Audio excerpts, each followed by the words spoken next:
নমস্কার বন্ধুগণ, কেমন আছো সবাই? ত্রিপুরার মেয়ে স্বপ্না চ্যানেলে তোমাদের সকলকে স্বাগত। চলো আজ করম চা মাখা বানাই। করম চার মধ্যে সত্যি প্রচণ্ড গুণাগুণ রয়েছে, জানলে একদম অবাক হয়ে যাবে।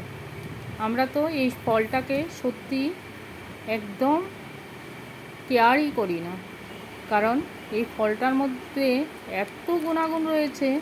দেখতে ছোট, কিন্তু এর গুণাগুণ বিশাল। এই ফলের মধ্যে রয়েছে প্রতি 100 গ্রাম করম চার মধ্যে রয়েছে 62 কিলোগ্রাম ক্যালোরি, কার্বোহাইড্রেট রয়েছে 14 গ্রাম, প্রোটিন রয়েছে 0.5 গ্রাম। এছাড়াও ভিটামিন, ম্যাগনেসিয়াম আরও কত কী গুণাগুণ রয়েছে। আর এর মধ্যে সত্যি ফ্যাট আর কোলেস্ট্রল নেই বললেই চলে। আমাদের খাবারের রুচি বাড়াতেও এই করম চা সত্যি খুব উপযোগী। এছাড়া বাচ্চাদের কৃমির জন্য এটা খুব উপকার করে। তারপর চোখের জন্য, কিডনির জন্য, সমস্ত কিছু না কিছু রোগের জন্য এই করম চা আমাদের কাজেই আসে, কিন্তু আমরা সেটাকে পাত্তাই দিই না। আগেকার দিনে গ্রামে গঞ্জে দেখা যেত যে এই করম চা গাছ দিয়ে বেড়া দিয়ে রেখেছে। এখন তো সেই ফলটা আর দেখাই যায় না বলতে পারো। তাই আমি একটু পেয়েছিলাম, নিয়ে এসেছি সেটাকে মাখা বানাবো বলে। তোমরা যদি পাও একদম অ্যাভয়েড করবে না, সেটাকে নিয়ে কিছু না কিছু বানিয়ে সব সময় খাবে, তাহলে খুবই উপকার লাগবে। আমি করম চা মাখাটা কী করে বানাচ্ছি দেখে নাও।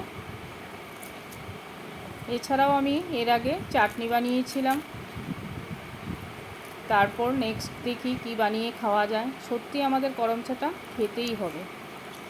প্রত্যেকটা ফলেই কিছু না কিছু উপকার আছে, তার মধ্যে অন্যতম হলো করম চা, যেটাকে বাদ দিলে চলে না। এছাড়াও এনার্জি লেভেল খুব হাই করতে এই করম চা খুব উপযোগী। ঘন ঘন হাই উঠছে, এনার্জি পাচ্ছ না, তখনও এই করম চা খেতে পারো। এছাড়া চোখের জন্যও খুব উপকারী। তারপর তো স্বাদের জন্য আছেই, আমরা বিভিন্ন ফল বিভিন্ন স্বাদের জন্যও খাই। এরকমভাবে মাখা বানিয়ে খেলে সত্যি সবার খেতে ইচ্ছা করবে।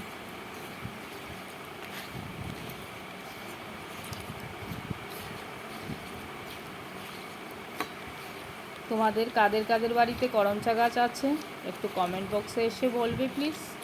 আর যাদের নেই তারা বাজার থেকে নয় আশেপাশে যদি পাওয়া যায় একদম অ্যাভয়েড করবে না, নিয়ে আসবে, এরকমভাবে বানিয়ে নেবে। প্রথমে ভিতরের দানাগুলিকে ফেলে দেবে, তারপর সেটাকে যেভাবে বানাবে। ভিডিওটা ভালো লাগলে লাইক শেয়ার করতে একদম ভুলো না বন্ধুরা। নমস্কার।